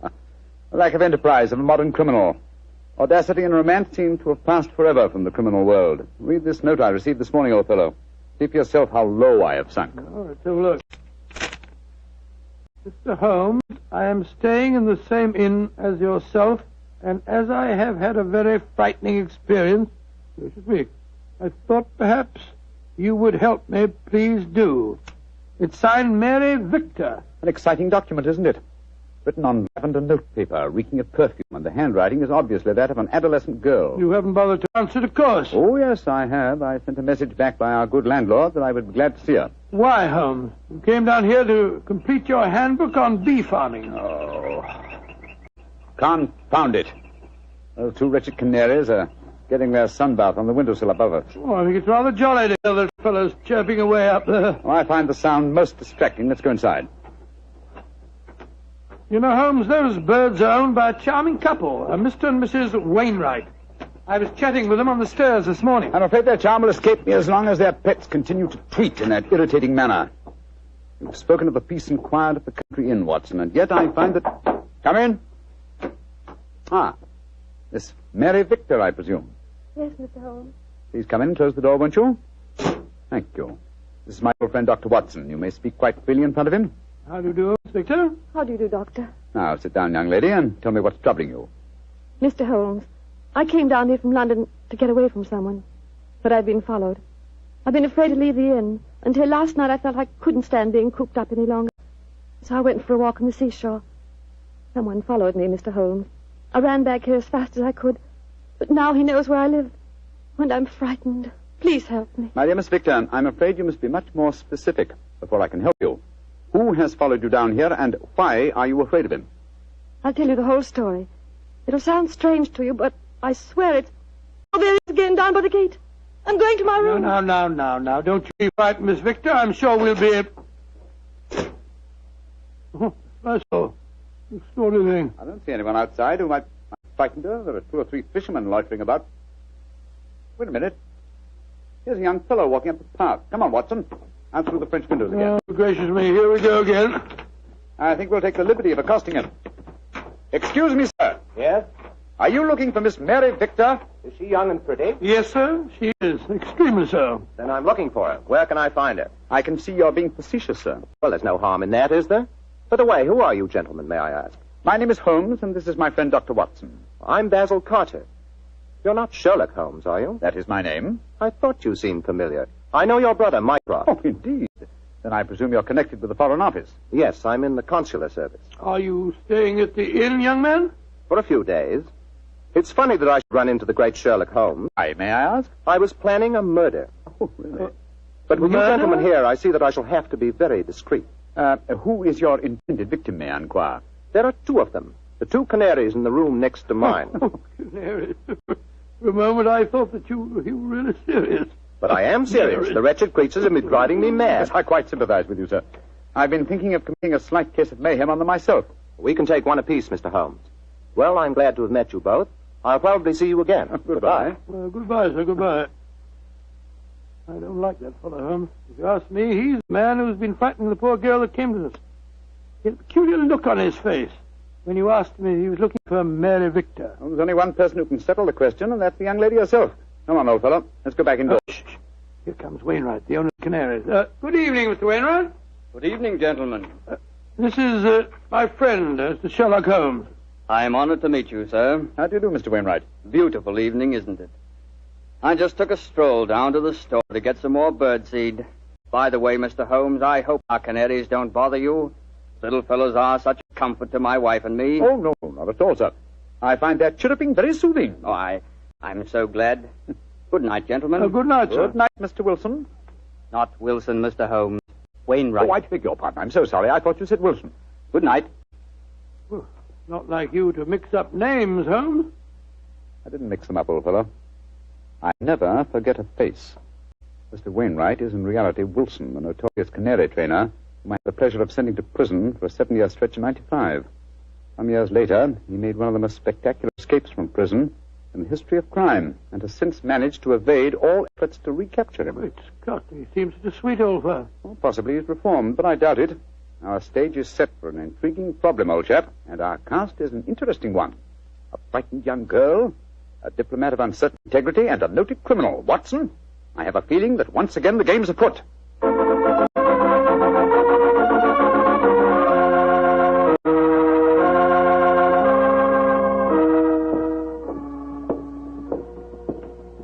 Holmes, why are we strolling along the pier instead of staying at the inn? I thought you said that you were expecting trouble. I am, old chap, and I'm sure it'll find us out. You know, Holmes, I'm still completely mystified by the behavior of that girl, Mary Victor. I knocked at her door last evening, again this morning. I couldn't get any answer. And the landlord told me that she was not seen at dinner last night, nor at breakfast this morning, and yet her room has not been vacated. Curious. Hello, there's the village constable, sunning himself at the end of the pier. Yeah. Good morning, Sergeant Blake.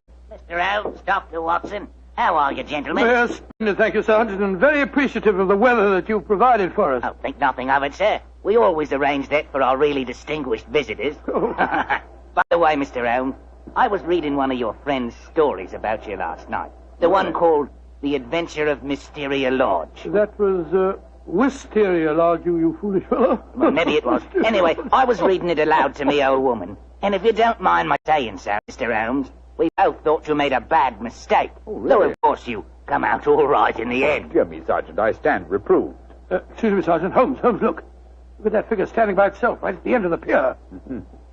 Our friend Wilson, the canary trainer. He's got a revolver. Here, we don't want any of these goings on in Kingsgate. Come on. Here, you. What are you doing waving that revolver about? Keep back, the three of you. I'm the law here. Don't you tell me what to do. Keep back, I say. I'm not afraid to fire. Do as he says, Sergeant. He's no one to trifle with. Just exactly what are you up to, Wilson? You caught up with me once again, Sherlock Holmes. But this time you're not going to send me back to a prison again. And maybe the gallows. If I can't escape you, then I'll take my own way out with this revolver. Wilson, what in thunder are you talking about? The murder at the inn last night. I did it. Murder? I'm confessing in front of the three of you. So you leave my wife alone. She didn't know anything about it. Now, I hope you're satisfied, Mr. Sherlock Holmes. He's pointing the revolver as he heads. Wilson, you fool, stop it! Strike me pink.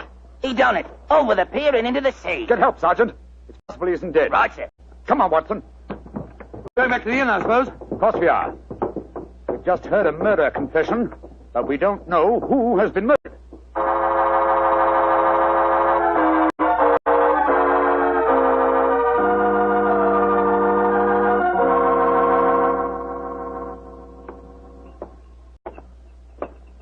Holmes, what was the telegram that you sent off just now? A message to my brother, Mycroft. The innkeeper informed me that Basil Carter, the young diplomat we met yesterday, was in rather hurriedly in the early hours of this morning. Come on, let's go upstairs.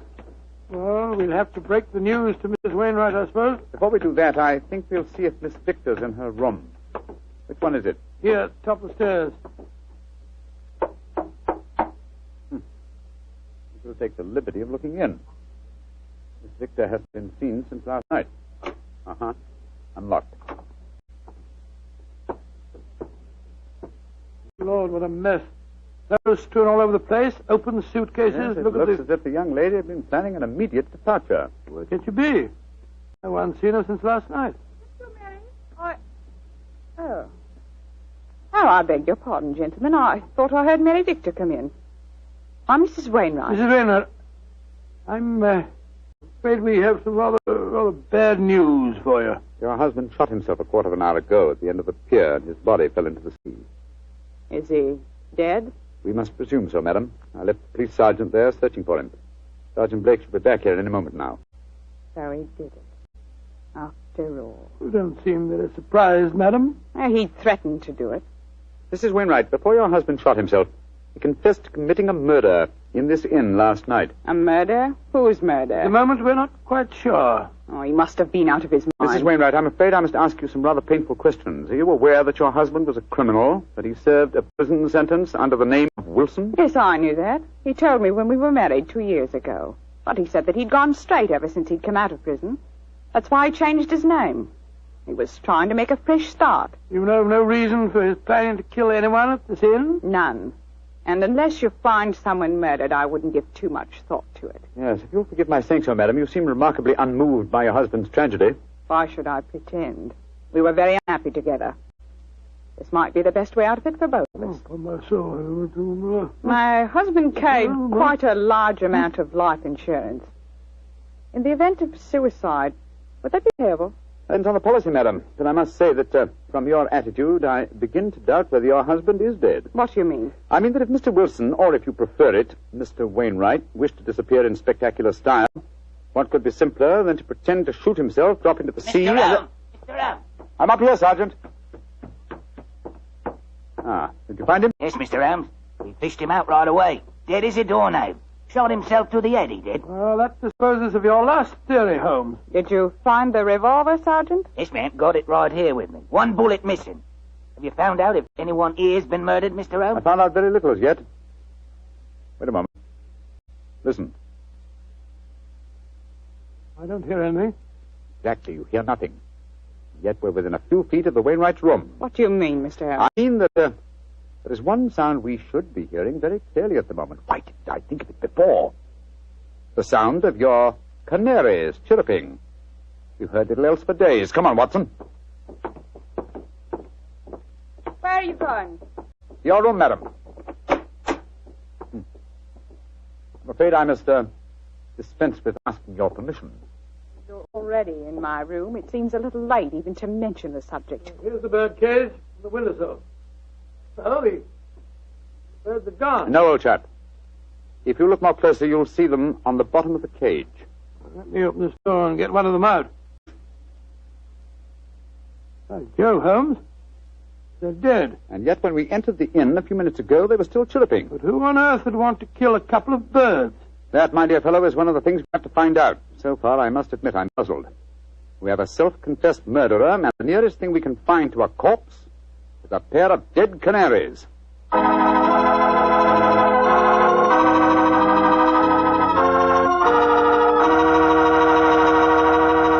We'll bring you the rest of Dr. Watson's story in just a second. A second I'll take, if you don't mind, to ask you if you've ever had a glass of Petri California sherry. Because if you haven't, boy, you want to remedy that situation pronto. Try that Petri sherry before dinner some evening. Look at its clear amber color. Smell the fragrance of those luscious grapes. And get a sample of that Petri flavor. That Petri sherry can turn the usual before-dinner lull into a main event. And say, if you like your sherry dry, as I do, wait till you taste Petri Pale Dry Sherry. Is that ever good? But after all, when it's a Petri wine, it's always a good wine.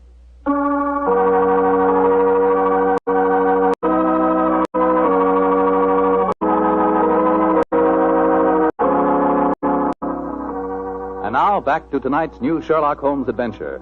Strange events are taking place in the Kentish fishing village of Kingsgate. A self-confessed murderer has committed suicide, but his victim cannot be found. As we rejoin our story, the great detective and his old friend Dr. Watson are once again examining the room of Mary Victor, one of the missing guests. You know, Holmes, the murder that Wilson confessed to before he committed suicide might have been the killing of those two canaries. I think not, old chap. Wilson obviously loved the creatures and kept them in spite of the fact that they were dangerously apt to identify him with his criminal past. Uh-huh. Interesting. Very interesting. Huh? What have you found? This note lying on Miss Victor's dressing table. Yeah. Let's have a look. You think you can hide from me, Mary, but you can't. Wherever I go, I shall follow you. So why not get wise to yourself and stop running away? Sounds as if the poor girl was in danger, all right. Possibly, but the writer of that note was certainly obliging. Though the letter is unsigned, he at least gives us a clue to his identity. Oh, what clue? The phrase, get wise to yourself, is very un-English. It's American. Come on, old chap. Well, where are we going now? The envelope to this letter has the Kingsgate postmark on it. I should be surprised if that fount of all knowledge, the village postmistress, can't help us find an American visitor.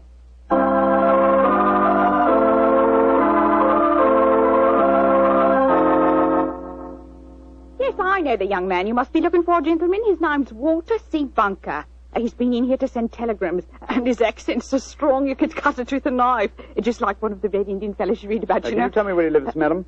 Well, that I can, sir. He's been rooming at Mrs. Bell's house, 15 Laburnum Grove, down behind the gas works. 15 Laburnum Grove, Mrs. Bell. Thank you. Thank you very much. I'm very much obliged to you.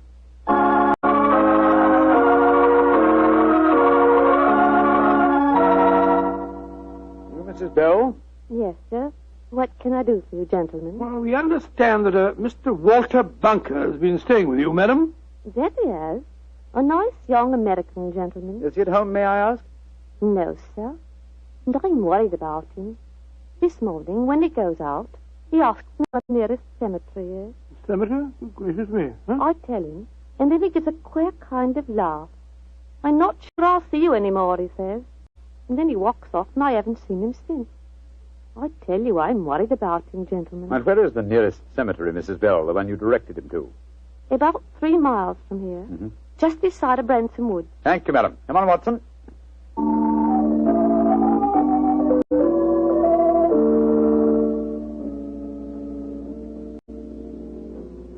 The cemetery seems deserted. Shh. There's music coming from the church. Good Lord, it's a funeral. Or a wedding. Come on.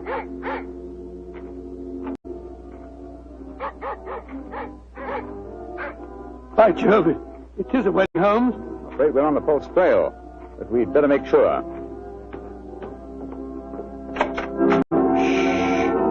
Quiet, gentlemen, please. The ceremony is just ending. Just one question. Can you tell me the names of the couple who've just been married? Miss Mary Victor from the inn, and a young American by the name of Bunker. Thank you. Yes, we have been following a false trail, confound it. The frightened young lady was merely frightened by her persistent American fiancé. The threatening letter that he sent her. Ambiguously worded, when you come to think of it. Anyway, we can cease to worry about Miss Victor. As she is now Mrs. Bunker, I think we can assume that she's out of all danger. We've got to start all over again. Oh, no, my dear fellow. The field is narrowing. We'll head back to the inn now, and I have a feeling that we're on the last lap of our strange adventure.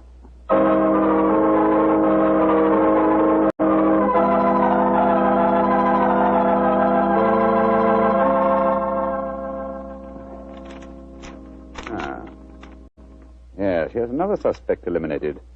This telegram is from my brother Mycroft. I telegraphed him earlier on today to check on the movements of Basil Carter, the young man who left the inn so mysteriously in the early hours of this morning. His answer informs me that the gentleman in question was recalled to the Foreign Office suddenly and arrived quite safely a few hours ago. Well, now I'm completely puzzled. And I, old fellow, at last see daylight. Wish I did, Mr. Holmes. Sergeant, go upstairs and get that man's widow and bring her to my room, please. And then I think I can give you the solution to this problem.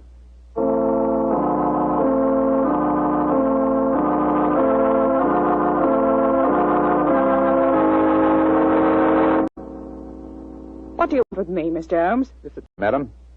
You and Sergeant Blake make yourselves comfortable. Now, in the first place, the murder occurred this morning and not last night. I know what you're hinting at. The canaries. I admit I killed them. But you can't do anything to me for that. Why did you kill those birds? I hated them. As much as my husband loved them. And when I knew he was dead, their singing drove me mad. And so I killed them. But they must have been already dead when we told you of your husband's suicide. True, Watson, but the lady was fully aware that her husband was dead when we informed her of the fact. You see, she murdered him. You're talking rubbish. Yes, Mr. Holmes. How could she have murdered him? We saw him shoot himself before our eyes. Because when Wilson raised that revolver to his head, he was convinced that it contained blank cartridges. Unfortunately for him, his wife had deliberately replaced the blanks with live cartridges. But great heavens, why? How? Let me reconstruct the case for you. Wilson, with the connivance of his wife here, had contrived a disappearance plot. He knew that I had spotted his real identity, and so he planned this rather dramatic exit. Confessed to a non-existent murder, and then, well, had his plan materialized, he was to shoot himself with a blank. All from the pier, an apparent suicide. What a fantastic scheme, but how did he plan to get away? Well, he would have swum under the water, safe distance, and so made his escape. Oh, his plan couldn't work possibly. No, probably not. But at least it was ingenious. He would have destroyed his true identity and have had his revenge on me by making me search for a murder that had never been committed. Unfortunately for him, his wife was his accomplice and saw in the scheme an excellent way of killing her husband. You think you're so very clever, Mr. Holmes, but even if it were true, how could you prove it? Observe this revolver, Mrs. Wilson. It's the one your husband shot himself with. What can you prove from that? Ever hear of fingerprint tests? I've heard of them. But that revolver's been underwater. True, quite true. But thanks to the research of my excellent friend, Dr. John Thorndyke, an infallible test has been discovered for recording fingerprints even after immersion in seawater. What? I applied the test to the prints on the revolver and the bullets and compared them with some that we found on the water glass in your room. They are the same, Mrs. Wilson. Now, does a man let his wife load his suicide weapon? Sergeant Blake, I think it's obvious that the time has come for you to take over the case. All right, so I did change the bullets. I hated him. I'm glad he's dead. And what's more, I'd do it again.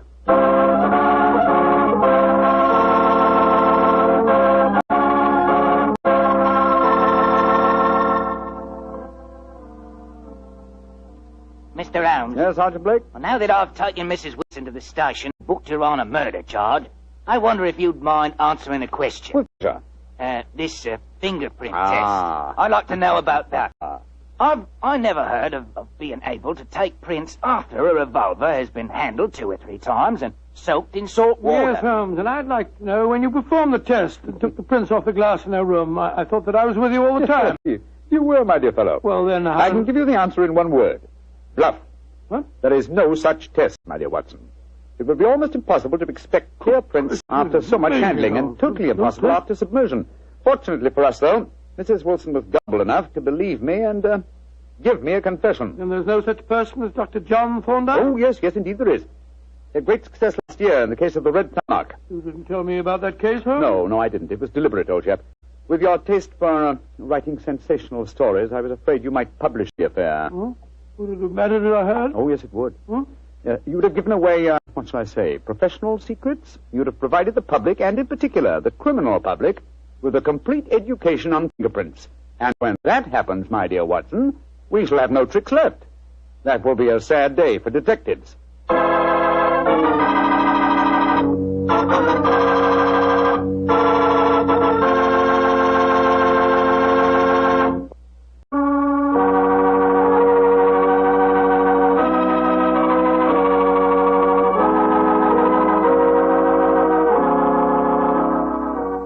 Tonight's Sherlock Holmes adventure is written by Dennis Green and Anthony Boucher and is based on an incident in the Sir Arthur Conan Doyle story, The Adventure of Wisteria Lodge. Mr. Rathbone appears through the courtesy of Metro-Goldwyn-Mayer and Mr. Bruce the courtesy of Universal Pictures, where they are now starring in the Sherlock Holmes series.